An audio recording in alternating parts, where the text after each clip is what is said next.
Eu sou bendito, eu sou curado, fui resgatado. Jesus pagou o alto preço por mim. O meu passado foi apagado. Estou vivendo a nova vida que Deus tem para mim. Estou firmado numa rocha, fortalecido em seu amor. Não olho pra trás, não penso em desistir. Agora sei que Cristo vive. Estou vendo chuva de bênção, estou vendo uma chuva de bênção vindo pra cá. É o mestre que opera milagres, é o mestre que opera milagres, é o mestre que opera milagres quando precisa. Oh, glória, nós damos glória. Ele vem para mudar a nossa história. Oh, glória, nós damos glória. E vamos todos dar a volta da vida. Oh, glória, nós damos glória. Ele vem para mudar a nossa história. Oh, glória, nós damos glória. E vamos todos dar a volta da vida. Tome posse da tua bênção. Tome posse da tua bênção. Tome posse da tua bênção. Deus quer te dar.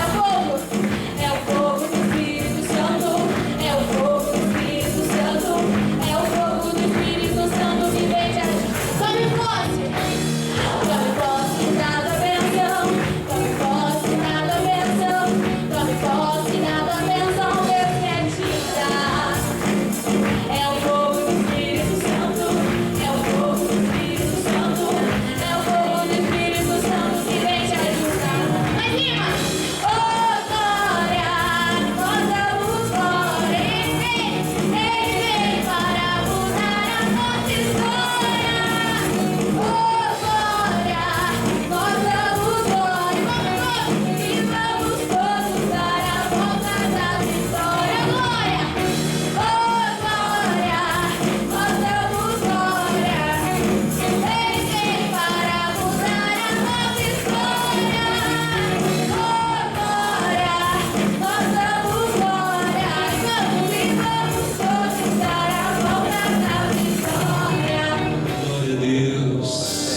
O plano pra salvar, o pacto pra selar, silêncio no céu. Oh, aleluia. Resgate e salvação encheu seu coração. Ele nem hesitou. No palco do amor, no palco do amor, o autor anunciou a vida e Salvação. tudo que ele fez, tudo que ele fez foi obedecer, foi Obedecer o plano que Deus escreveu. E quando a minha história, parecia ter chegado ao fim, a sua graça me alcançou. E quando tudo parecia está perdido naquela cruz, aleluia, o seu sangue me libertou. Obrigado, Espírito Santo. Levante as suas mãos. Pai, a Ti todo louvor, toda a glória. A Ti, meu Deus, toda a adoração. O Senhor, meu Deus, é digno de receber. O Senhor é digno, meu Deus, de ser glorificado. O Senhor é digno de ser adorado. Meu Pai, eu tenho a certeza que hoje A glória do Senhor, a unção do Senhor, o poder do Senhor vai descer aqui neste lugar. Todos, meu Deus, que estão enfermos serão curados, os oprimidos serão libertos. O teu povo, meu Deus, vai ser abençoado. Com as mãos erguidas, diga: meu Deus, eu creio que o Senhor vai cumprir aqui hoje, neste lugar. Diga: o teu plano, diga: teu plano é perfeito. Toda a igreja diga: glória a Deus. Vamos aplaudir o Senhor Jesus.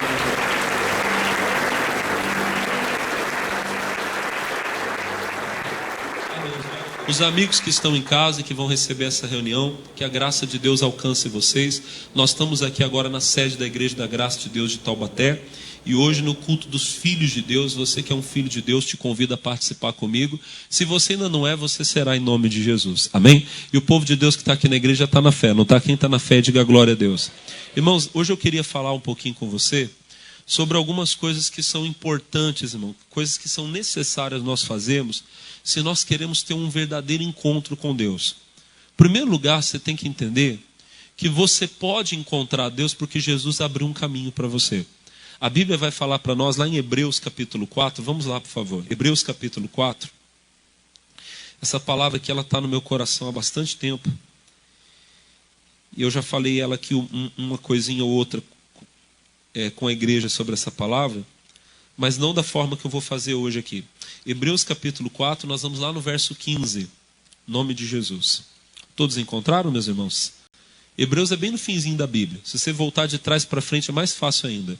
O último livro da Bíblia é o Apocalipse. Antes do Apocalipse é a carta de Judas. Esse Judas não é o Iscariotes não, tá, pessoal? Esse Judas era um servo de Deus. Ele era irmão de Jesus. Irmão mesmo, filho de José e filho de Maria. Aí antes de Judas é a terceira carta de João. Antes da terceira a segunda e antes da segunda a primeira. 3 cartas de João. Aí antes da primeira de João é a segunda de Pedro, antes da segunda de Pedro é a primeira de Pedro. Antes da primeira carta de Pedro é a epístola, a carta do nosso irmão Tiago. Antes de Tiago é Hebreus. Amém? Fala para o teu irmão, de trás para frente é mais fácil ainda. Amém? Então, Hebreus capítulo 4, verso 15. Está escrito assim, ó. Porque não temos um sumo sacerdote que não possa compadecer-se de nós, das nossas fraquezas. Porém, um que como nós em tudo foi tentado, mas sem pecado. Irmãos, para um pouquinho, olha para mim. Que privilégio nós temos. A Bíblia diz que nós temos um sumo sacerdote que ele nos entende. Vocês conhecem o texto lá de Filipenses 2,5, que eu sempre cito aqui, que a Bíblia diz que o Senhor Jesus, ele aniquilou a si mesmo, tomando a forma de servo, fazendo-se semelhante aos homens. Irmão, ele era Deus, ele é Deus, mas ele deixou a glória dele lá no céu, e ele diminuiu até ficar do meu tamanho e do seu tamanho. A Bíblia diz que ele veio na semelhança do pecado, não pecador. Jesus nunca foi pecador, ele nunca pecou. Mas ele veio na minha semelhança e na sua semelhança. E lá na cruz, irmão, quando ele morreu por nós, ele se fez pecado. Mais uma vez, Jesus não se fez pecador, porque ele não pecou, ele nunca pecou, amém? Mas ele se fez pecado, porque ele recebeu no corpo dele os meus pecados, os seus pecados. A nossa desobediência, a nossa rebeldia, tudo foi colocado em Jesus. E ele sofreu no corpo dele o castigo que eu tinha que sofrer, o castigo que você tinha que sofrer. A Bíblia fala, o castigo que nos traz a paz estava sobre ele.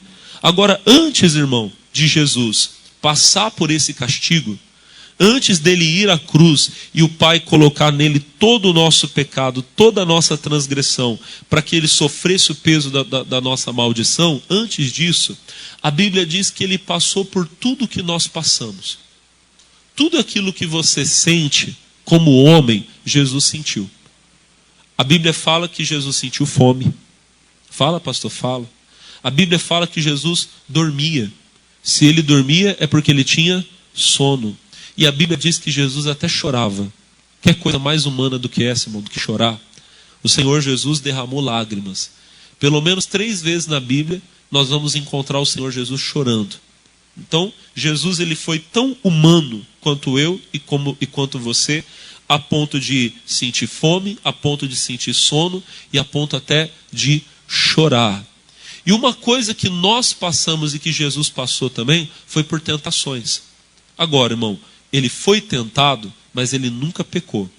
Antes de eu continuar falando sobre Jesus ser tentado, deixa eu explicar uma coisa sobre a nossa tentação. Tiago capítulo 1, versículo 14, diz assim, ó: ninguém sendo tentado diga, Tiago 1,13, por favor, 1,13. Ninguém sendo tentado diga, de Deus sou tentado. Porque Deus não pode ser tentado pelo mal e a ninguém tenta. A tentação, irmão, é diferente do pecado, tá?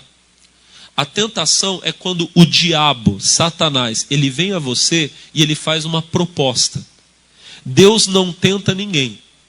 Deus não é tentador. A Bíblia diz que ele não pode ser tentado pelo mal e a ninguém tenta. Então, pastor, por que é que nós somos tentados? O versículo 14 diz assim: mas cada um é tentado quando atraído e engodado pela sua própria concupiscência. A concupiscência é o desejo desenfreado da carne. É aquela vontade que você tem que você não domina. Como você não tem força sobre ela, naquilo ali você acaba tendo às vezes o desejo, vamos dizer assim, de fazer aquilo que você não deve fazer. Aquilo que você não tem freio na sua vida, ali você vai ser tentado. Cada um de nós somos tentados quando somos atraídos e engodados, enganados pela nossa própria concupiscência, pelos desejos desenfreados da nossa carne. Aí vem o pecado. O versículo 15 diz assim, ó: e depois, havendo a concupiscência concebido, dá à luz o pecado, e o pecado sendo consumado gera a morte. A morte é a separação de Deus. Enquanto você está sendo tentado, irmão, você não está separado de Deus. Olha para mim. Tem alguma coisa que está todo dia lá batendo na sua porta e dizendo, faz isso. Na porta dos seus pensamentos, na porta do seu coração. Um desejo mal tentando entrar. Aquele sentimento de raiva. Vai lá, fica com raiva do fulano. Não perdoa ele não, dá o troco. Isso é uma tentação. Enquanto você não fez, você não pecou. Quem está entendendo, diga amém. A tentação não é pecado.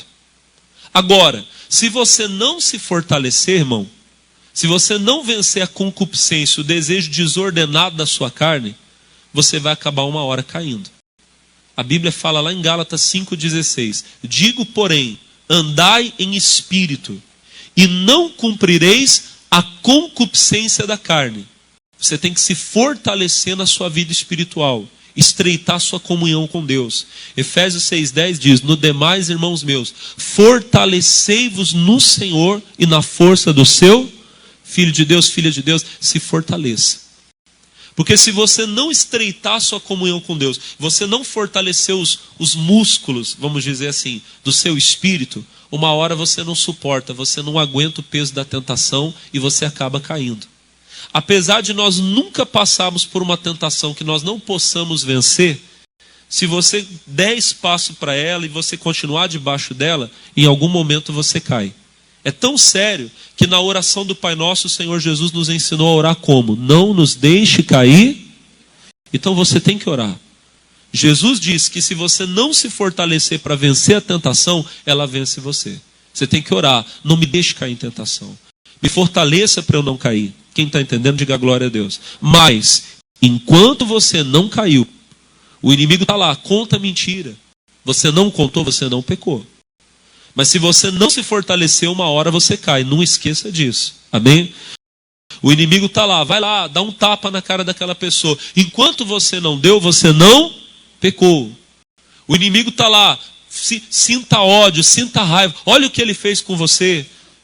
Alimenta esse sentimento e você não quero, eu não vou, eu perdoo ele. Você não pecou. Mas chega um momento que você acaba aceitando a tentação. Não, é verdade.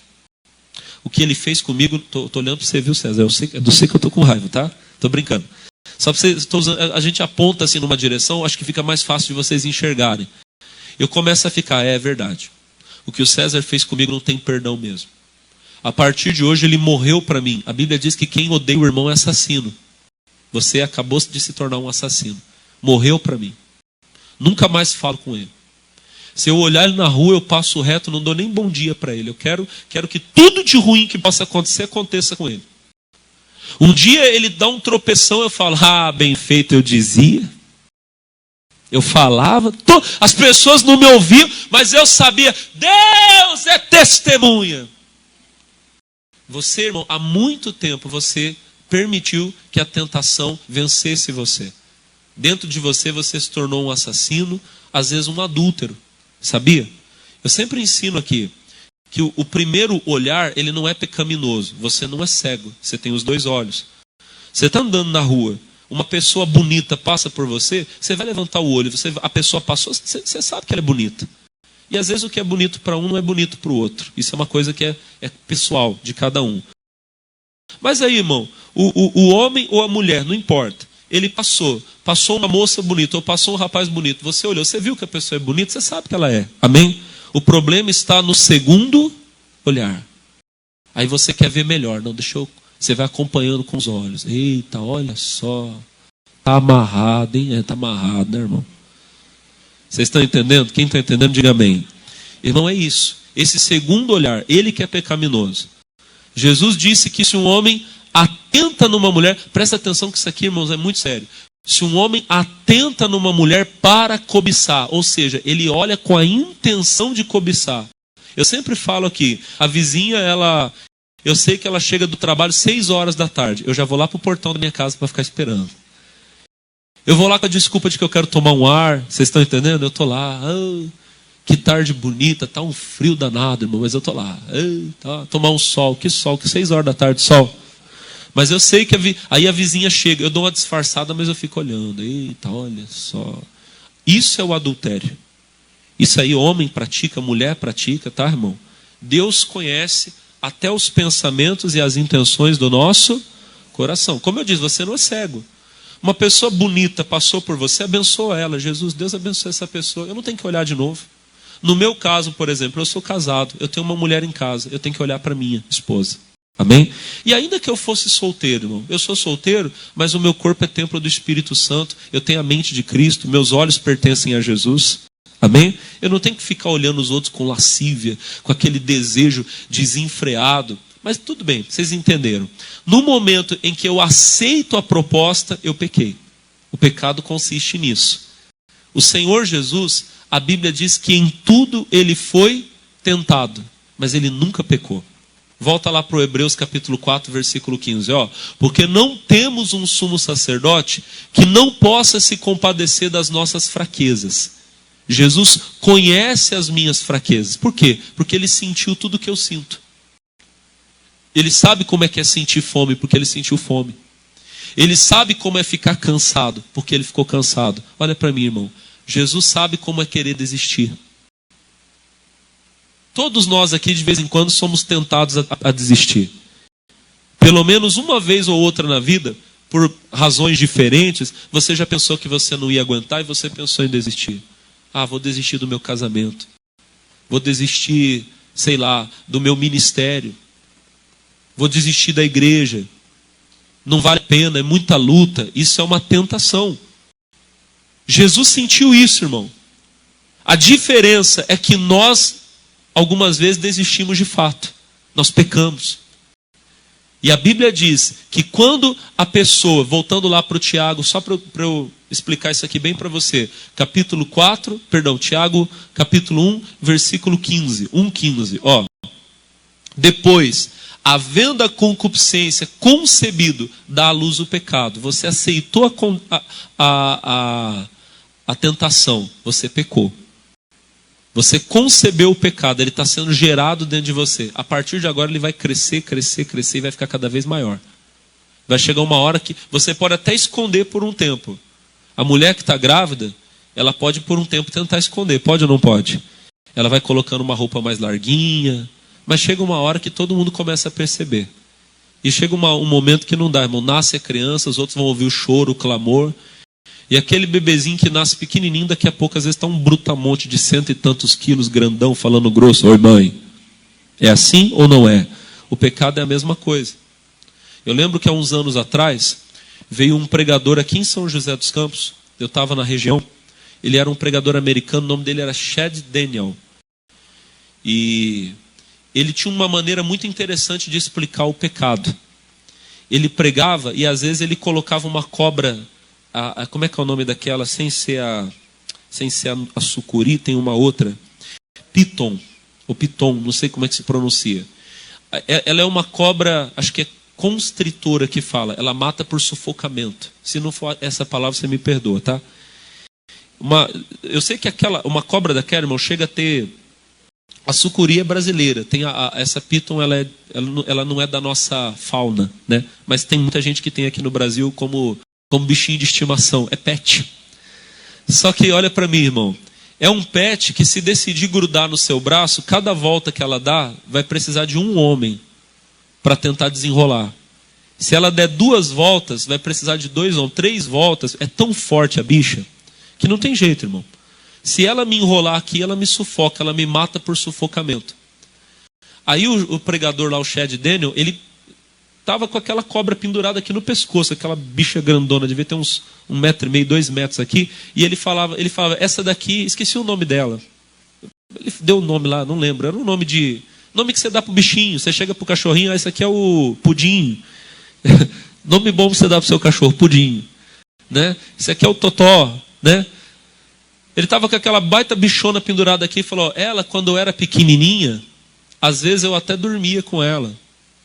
Eu brincava com ela. Falei assim, hoje ela é tão grande que eu não consigo mais brincar com ela. Se eu não tomar cuidado, ela me mata. O pecado, quando ele é pequeno, você até brinca com ele. Você brinca de tomar uma cervejinha. Você brinca de fumar um cigarrinho. Você acha bonito. Chega uma hora que você não brinca mais com ele, irmão. Ele domina você. E aí, meu irmão, ele te mata.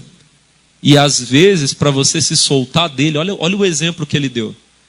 Aquela cobra, cada volta que ela dá, irmão, é uma força tão grande que, se ela der uma volta, vai precisar de um homem para chegar aqui e desenrolar. Eu não consigo sozinho. Vai precisar de outra pessoa ver. E às vezes ela dá 2 voltas, um só não consegue. Precisa vir 2 homens ali. Imagina a força.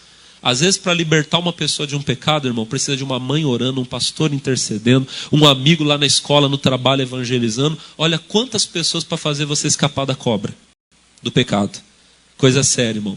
A Bíblia diz, o pecado, sendo consumado, gera a morte. O que é a morte? A morte é a separação de Deus. Jesus, em vida, nunca esteve separado de Deus. Porque ele foi tentado em tudo, mas ele nunca pecou. Agora, Jesus passou pela morte, passou na cruz. Na cruz ele não foi feito pecador, eu já expliquei, ele foi feito pecado. Ele tomou o meu pecado, o seu pecado, e não tem jeito, irmão. Deus não tem pecado nele, Deus não é sujo. Aonde tem pecado, Deus está longe. E por causa do meu pecado e do seu pecado, o Senhor Jesus foi separado do Pai. Para quê? Para que nós pudéssemos hoje ir ao Pai. Glória a Deus por isso. Olha que lindo, irmão. Ele se fez pecado para que nós pudéssemos viver em santidade. Hoje ele é o nosso sumo sacerdote. E ele se compadece. Ele entende as nossas fraquezas. Porque ele foi tentado em tudo. Mas ele nunca pecou.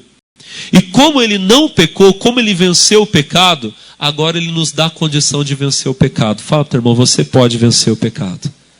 E como que nós vencemos o pecado? Versículo 16, olha só. Volta lá para o Hebreus 4,16. Cheguemos, pois, com confiança ao trono da graça. Aleluia. O trono da graça é onde está o Pai. O Deus Todo-Poderoso, o Senhor. A graça é a obra completa de Deus. Tudo que eu posso alcançar de Deus é uma graça. Quando eu sou curado, eu alcancei graça. Diga amém. Quando eu trago a minha família para a igreja, a minha família é abençoada, eu alcancei uma graça. Quando eu recebo o perdão dos meus pecados, eu recebi a graça de Deus. Eu não merecia, mas o preço foi pago, Jesus pagou o preço e eu posso receber. Agora olha que bonito, a Bíblia diz, cheguemos com confiança ao trono da graça. Irmão, você pode ir sem medo até Deus. O diabo, ele é sujo, ele diz que você não merece, que você não é digno. Eu estava ministrando ontem para os nossos jovens, eu estava falando para eles, quando o diabo falar para você que você não merece, que você não é digno, você pode falar para ele, é verdade, diabo. Mas se eu fosse 1000 vezes melhor do que eu sou, eu ainda não seria digno. Irmão, o homem mais santo que existe, o homem mais santo que existe e o homem mais pecador que existe, aos olhos de Deus eles são iguais.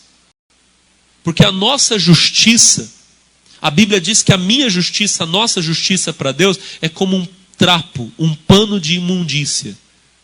Pensa que você vai limpar uma fossa lá na sua casa. Vocês entendem a sensação de levantar aquele negócio e começa a sair barata, e tá aqueles dejetos lá, para não usar uma palavra feia. Aí você fala, pega um pano aí para mim que eu preciso limpar o cano aqui. Aquele pano é um trapo de imundícia. A Bíblia diz que a nossa justiça para Deus é como um trapo de imundícia. Deus é tão santo, mas tão santo, irmão. A santidade de Deus é tão grande, que o meu melhor para Deus, aquilo que eu posso fazer de melhor em tentar andar direito, para Deus, irmão, é como um trapo de imundícia. Pastor, então significa que por mais que eu tente ser bom, eu continuo sendo um pecador, continua sendo, olha para o pastor, indigno. Pastor, então eu estou perdido. Você não está. Porque quando Deus olha para mim, quando Deus olha para você, Ele não me vê, Ele não te vê pelo que você faz. Ele vê você pelo que Jesus fez na cruz. Por que eu sou digno de entrar na presença de Deus? Porque eu sou muito santo? Não. Mas porque Jesus foi santo, porque Ele nunca pecou. Apesar de ter sido tentado em tudo, Ele nunca caiu em pecado. E Ele abriu para mim e para você um caminho para Deus. Ele é a porta. João capítulo 10, ele diz, eu sou a porta. Quem entrar por mim salvar-se-á, entrará, sairá e achará pastagens. Ele é a porta que me faz chegar ao trono da graça. Ele é o caminho. Ele disse, eu sou o... Antes o caminho estava fechado, irmão. Eu não podia chegar a Deus. Você não podia. E por mais que você se esforçasse, toda a sua santidade não poderia fazer você ser digno de entrar diante de Deus. Mas então Jesus veio, Ele se fez e Ele é o caminho para que cheguemos a Deus. E Ele é a própria porta que nos dá acesso ao trono. Então você pode ir sem medo. O diabo vai dizer, você não é digno. Diga para o diabo, eu posso não ser, mas Jesus é e Ele abriu o caminho para mim. Com o sangue dele, Ele se fez o caminho, Ele se fez a porta e eu posso ir ao trono da graça. Aleluia. E olha que maravilha, irmão. Quando nós chegamos ao trono da graça, a Bíblia diz que nós podemos receber, para que possamos alcançar misericórdia. Em primeiro lugar, você pode alcançar misericórdia. A misericórdia é o perdão completo de todo pecado, irmão. Você pode alcançar. Que coisa linda. Eu falei esses dias aqui, lá em Lamentações, no capítulo 3, a Bíblia diz que as misericórdias de Deus não têm fim. Tudo que existe tem um fim, mas a misericórdia de Deus não tem. Existem coisas que são tão grandes, mas tão grandes, irmão, que a gente mal pode imaginar. Meu Deus do céu. Mas essas coisas têm fim. O nosso planeta Terra aqui, mulher, é muito grande, mas ele tem um fim. A quantidade de pessoas que existe no planeta Terra é enorme, mas tem um fim. Eu vi uma notícia falando que essa semana o planeta Terra chegou a 8 bilhões de pessoas. Eu não sei quem faz essa conta, irmão. Né? Porque eu me perdoo, eu sou... Alguém talvez vai ficar chateado comigo, mas nesse ponto eu sou meio cético. Esse ano teve como é que chama lá, o censo do IBGE. Foram na sua casa? Quem foi aqui, pastor? Foram? Perguntaram para você sua religião? Quem aqui? Alguém deve ter perguntado. Quem perguntou? Na minha casa perguntaram, pastor. Nesse culto aqui, nenhuma pessoa. Foram na minha casa, perguntaram quantos banheiros tem na minha casa. Perguntaram quantas pessoas moram. O meu filho caçula não entrou no censo esse ano, pessoal. O Filipinho, ele nasceu Lipe. A moça falou assim, ele nasceu que dia? Ele nasceu 20... Ih, não entra. É como se não existisse. Daí quando ela estava indo embora, irmão, ela fez cada pergunta, ela perguntou quanto que eu ganho. Eu falei, ixi, moça, é muito dinheiro. Não vai caber a quantidade de zero, aí é melhor você esquecer essa pergunta. Aí ela estava indo embora, eu falei, você não vai perguntar a minha religião? Ela falou assim, não, a gente não pergunta, a gente joga o número. Aí depois eles falam que o Brasil tem, sei lá, 50 milhões de evangélicos, irmão. É mentira, me perdoa. É um número que eles jogam, a gente tem muito mais, a gente já é maioria no Brasil há bastante tempo. Alguém pode não concordar comigo, eu creio que é verdade. Mas não querem que você saiba porque não é interessante saber a força que a gente tem. Mas tudo bem, vamos deixar isso aí para outra conversa, amém? Mas tudo bem, disseram que essa semana agora o Brasil chegou, o mundo, né? Chegou a 8 bilhões de pessoas. Imagina que você falasse assim, eu vou conhecer cada pessoa que existe. Você não conseguiria. Não conseguiria. Não dá, irmão, não tem jeito. Que você falasse assim, eu vou gastar 1 minuto, olha que coisa doida. Eu vou gastar 1 minuto perguntando para cada pessoa o nome dela. Irmão, você sabe quanto tempo leva para contar de 1 a 1 bilhão? Não estou nem falando 8 bilhões. De 1 a 1 bilhão. Se você não parasse para comer, dormir, se você ficasse assim, 1, 2, 3, 4, 5, contando 1 segundo, né? Você levaria 31 anos para contar de 1 a 1 bilhão, sem parar. Se você não fizesse mais nada, você não ia conseguir. Você tem que ir no banheiro, você tem que dormir, você tem que comer, amém? Mas sem parar, irmão, 1 bilhão seriam 31 anos em segundos. Agora imagine que você conseguisse. Quem é bom de matemática aqui, imagina que eu levasse 1 segundo, porque eu levo mais, para perguntar para cada pessoa o nome dela. César, Jean, tudo bem, gastei 1 segundo. 31 vezes 8, professora? Oi?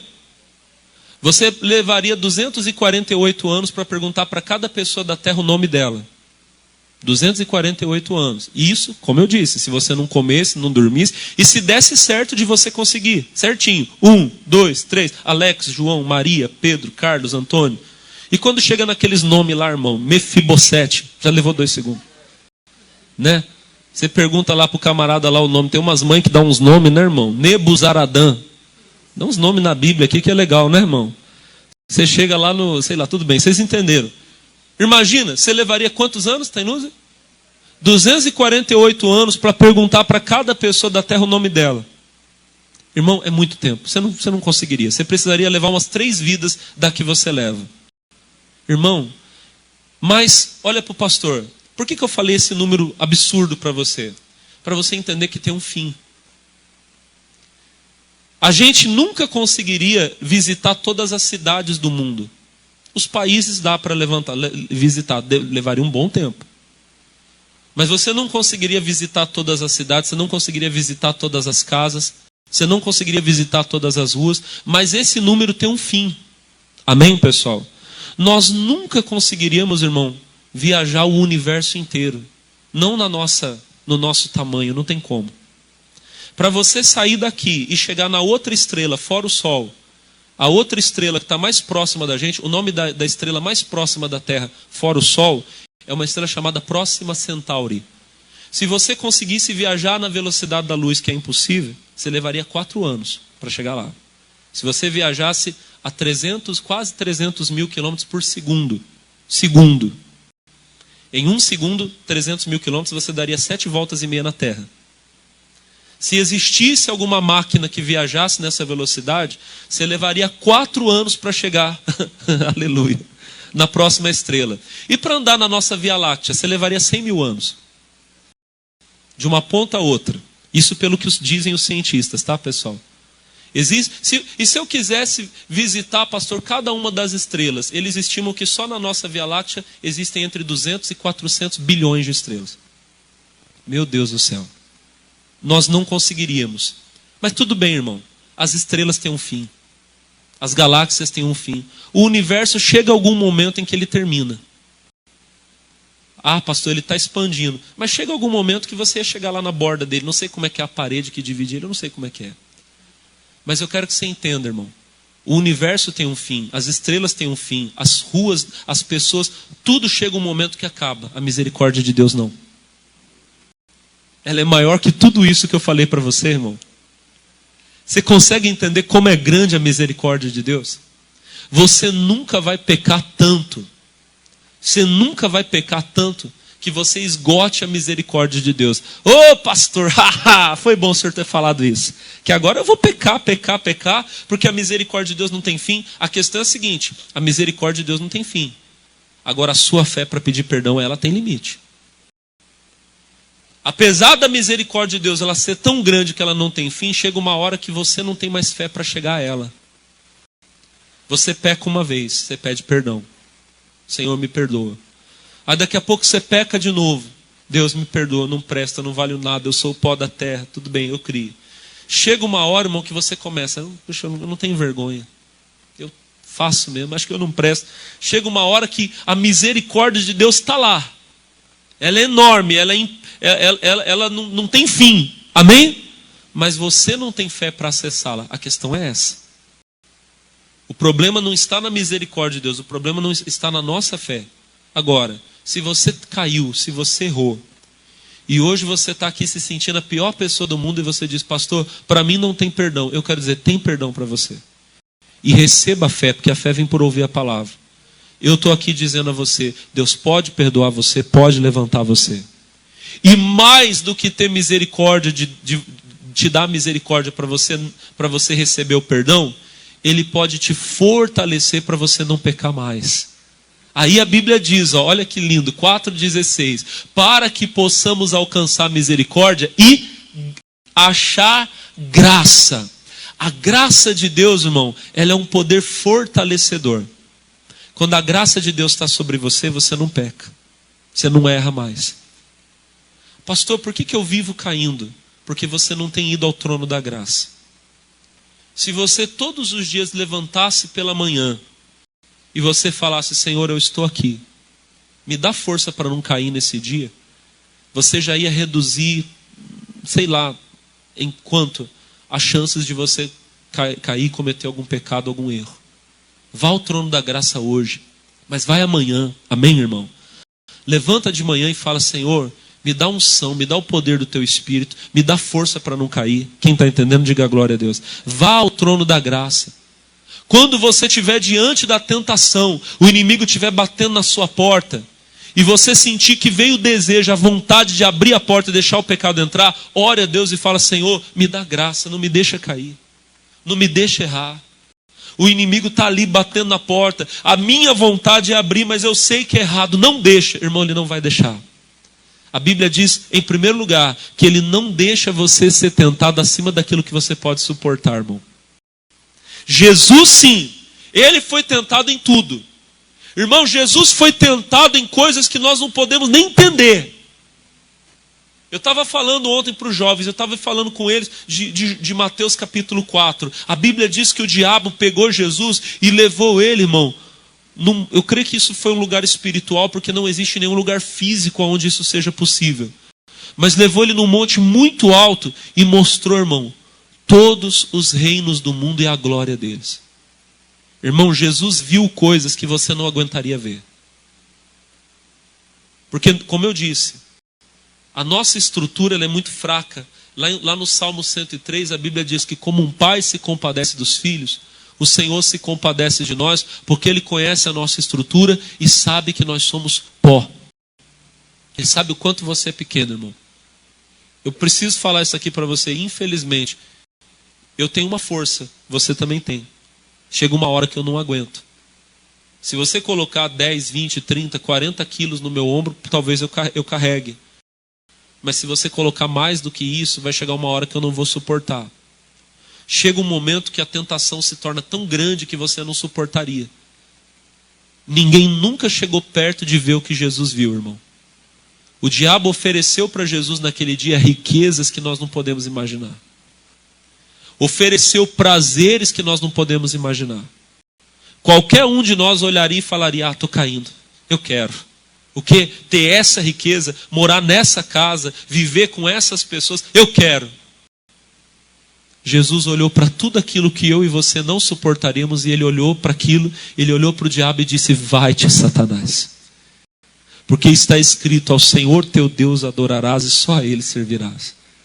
Diante de uma tentação que eu e você não suportaríamos, Jesus suportou e ele ainda expulsou o diabo. Porque ele disse, eu quero adorar a Deus, eu quero viver para a glória de Deus, aleluia. Agora olha que lindo, irmão. Eu e você, nunca. Deus nunca vai deixar você passar por uma tentação maior do que aquela que você aguenta. Ai, pastor, eu caí porque eu não aguentei. Você aguentava.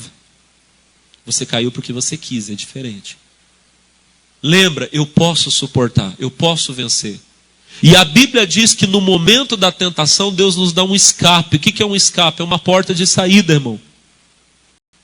Imagina que você está dentro de uma casa e essa casa está pegando fogo, está acontecendo um incêndio. Ai, meu Deus, eu vou morrer. Não, não vou morrer. Tem uma porta aberta para eu sair.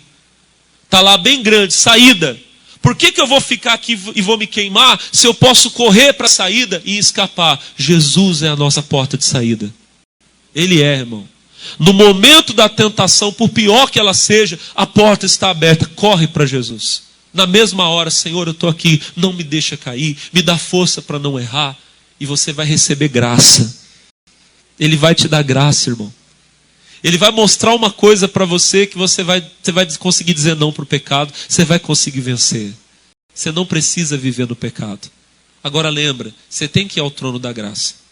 Eu quero terminar só mostrando uma palavra para vocês. Não vou gastar muito tempo nisso aqui, irmão. Mas eu queria rapidinho mostrar Êxodo.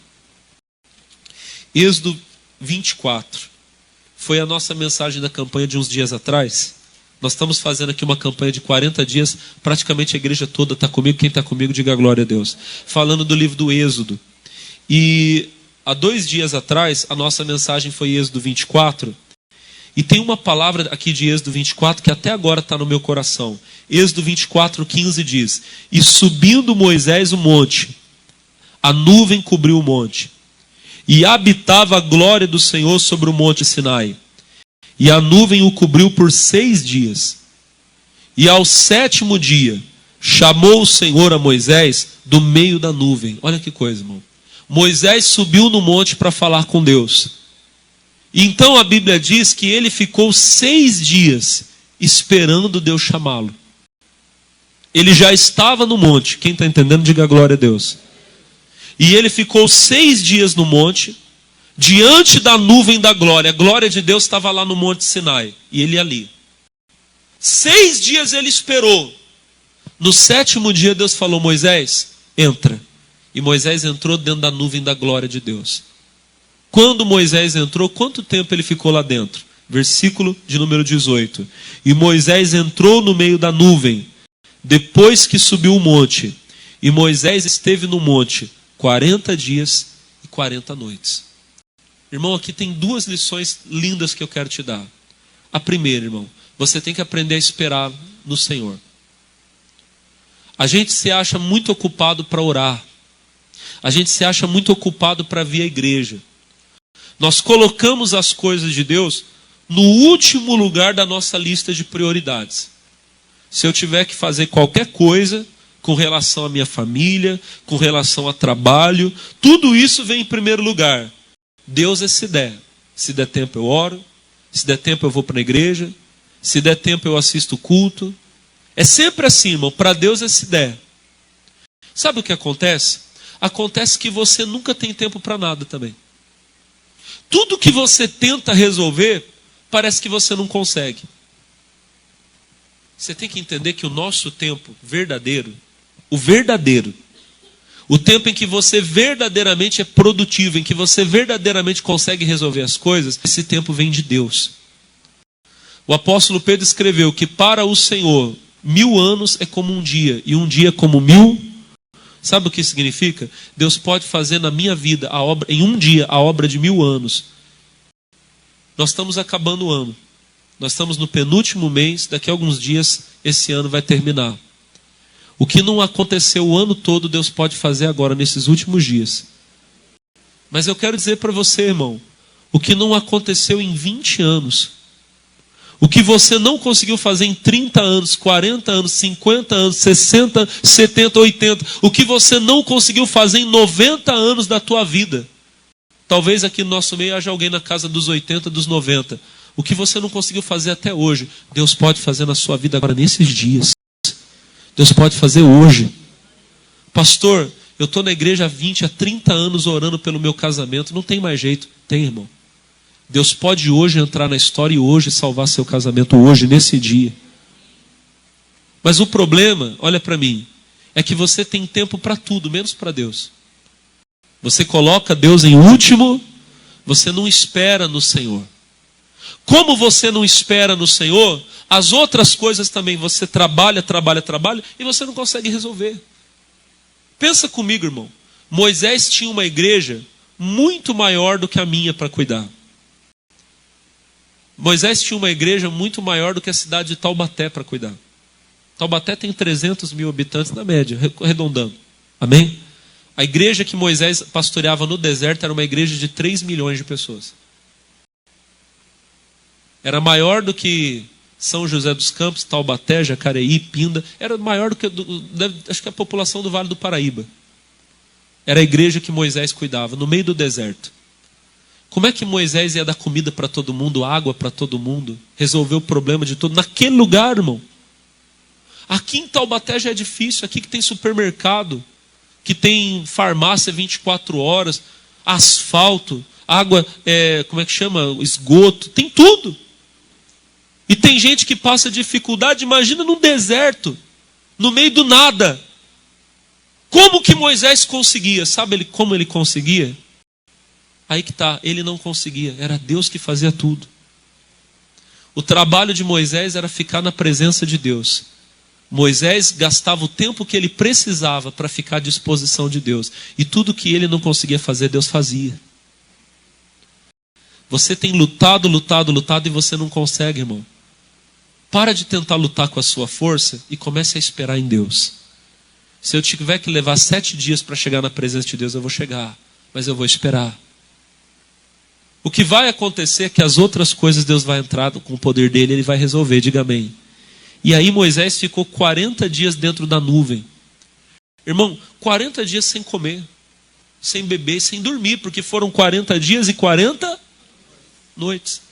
Irmão, quando você está na presença de Deus, você não tem tanta necessidade de comer. Sabia? Tem gente que come igual um desesperado. Você conhece alguém assim? Olha para o irmão do lado, não diga nada, só dá uma olhada só. Olha igual, eu vou ensinar você, olha para o irmão assim, ó, faz uma cara igual a minha. Olha para o irmão e faz assim, ó. Você conhece alguém que come igual um desesperado? Quem conhece? Aqui em Taubaté não tem. Olha para o teu irmão e fala, aqui. Fala para o teu irmão.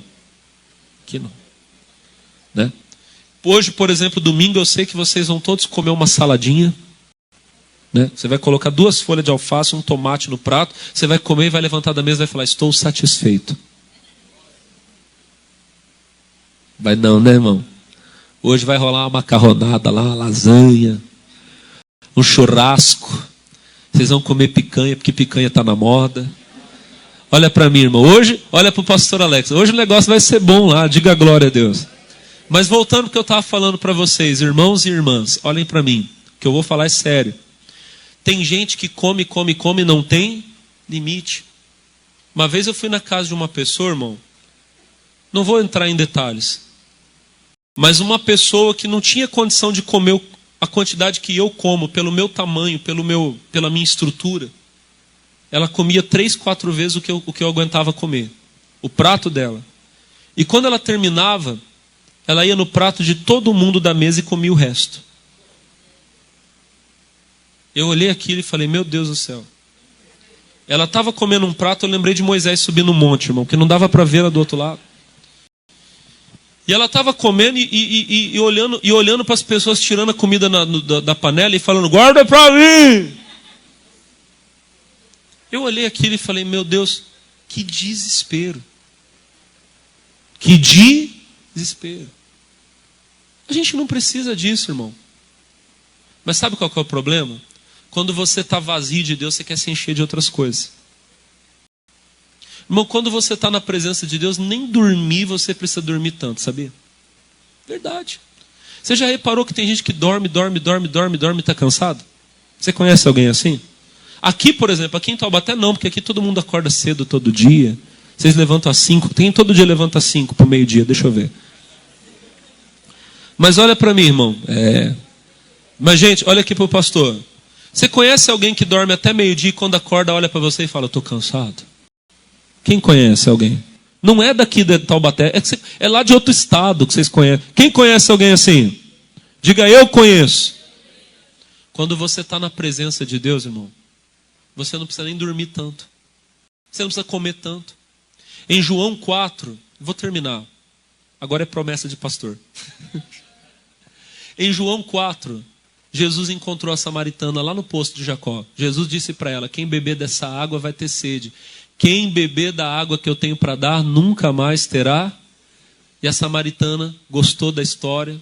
Para resumir, ela foi e chamou a cidade. E todo mundo foi ouvir Jesus pregar. E a Bíblia diz, meus irmãos, que os discípulos de Jesus tinham ido na cidade comprar comida. Eles deixaram Jesus no poço porque Jesus estava cansado. Você está cansado, vai para o poço. Vai para a fonte que é Jesus, diga amém. Você está com fome, você está com sede, vai para o poço. Quando os discípulos voltaram da cidade com comida, irmão, o Jesus que eles tinham deixado cansado, com sede, Jesus estava com sede porque ele pediu água para a samaritana. Amém? O Jesus que estava cansado, com fome e com sede, está lá pregando para uma multidão. A cidade inteira foi para ouvir Jesus e Jesus está lá pregando. Os discípulos olharam para o outro e falaram, mas ele não estava cansado? Olha lá ele pregando, fazendo culto. Aí eles chegam para Jesus e falam, mestre, come. E Jesus olha para eles e fala, eu já comi. Uma comida eu tenho que vocês não conhecem. Um olhou para o outro e falou, será que enquanto a gente saiu alguém trouxe comida para ele? E Jesus disse, a minha comida é fazer a vontade daquele que me enviou e realizar a sua obra. Quando você faz a vontade de Deus, até sua fome ela mata, irmão. Você anda comendo igual um desesperado, começa a fazer a vontade de Deus, você vê que você não vai precisar comer tanto. Você vai ter mais saúde. Você não vai precisar dormir tanto. Eu contei ontem para os jovens que quando eu estava na minha fase de formação ministerial, eu ia para a igreja todo dia. Eu estudava em escola integral, de período integral. Naquela época ainda era experimental, mas eu comecei. Eu fazia de segunda a quinta o ensino médio, entrava 7h30 da manhã na escola, saía 5 horas da tarde todo dia. Sexta e sábado era o ensino técnico. Então de sexta-feira no mesmo horário, e no sábado até 1h da tarde eu estava na escola. Eu estudava de segunda a sábado, no sábado era um pouquinho menos, era até 12h30, 1h da tarde. Eu ficava na escola, todo dia. E todo dia eu ia para a igreja. Segunda, quarta, sexta, domingo eu estava na igreja no centro. Terça, quinta e sábado eu pregava no bairro. Eu ia para a igreja todo dia. E às vezes tinha vigília. Eu nunca faltei numa vigília. Então sexta-feira, quando tinha vigília, eu levantava de manhã, ia para a escola, voltava, 5 horas da tarde saía, ia para minha casa, tomava banho, trocava de roupa, ia para o culto da noite. Acabava o culto, nós pegávamos o ônibus, vínhamos aqui para São José dos Campos na vigília, virávamos até 5 horas da manhã. O ônibus saía, voltava para Jacareí, era o tempo de eu chegar em casa, tomar banho, trocar de roupa e ir para a escola. Eu chegava na escola, eu não sentia sono. A professora explicava a matéria, o professor lá, porque sábado era ensino técnico. Era a aula de programação orientada a evento, orientada a objeto, uns negócios lá, irmão. Quem é do TI aqui sabe o que é. Eu não peguei diploma não, mas eu fiz na época. Irmãos, e eu assistia todas as aulas e Deus me renovava. Saía da escola, eu não ia para casa dormir não. Eu ia para o culto de jovens na igreja no centro à tarde. À noite pegava a bicicleta, voltava para o bairro para pregar à noite. Domingo eu estava na igreja, levantava quase de madrugada para ir para o primeiro culto. Irmão, Deus me renovava. Quando você está na presença de Deus, irmão, às vezes você levanta de madrugada e você ora. No outro dia você vai trabalhar, você não está cansado. Porque cada minuto que você fica na presença de Deus, ela te sustenta. Irmão, vá ao trono da graça. Dedique tempo a Deus. Ele vai renovar você, vai encher você. Amém? Vamos buscar hoje ter esse encontro com Jesus. Existe um rio, Senhor,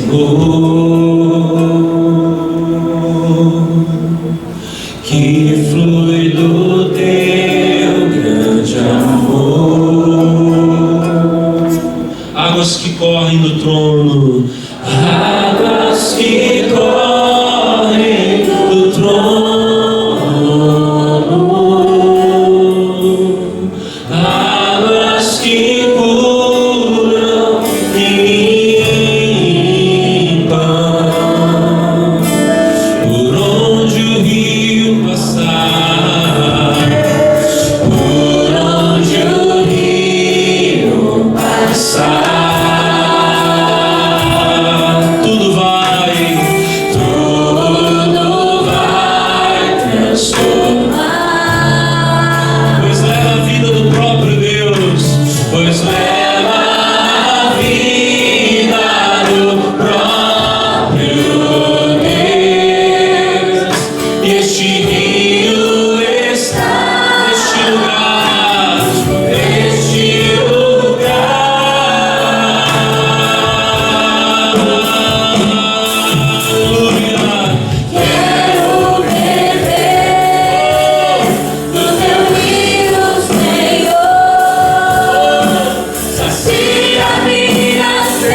Essa oração é uma oração de poder, de milagres.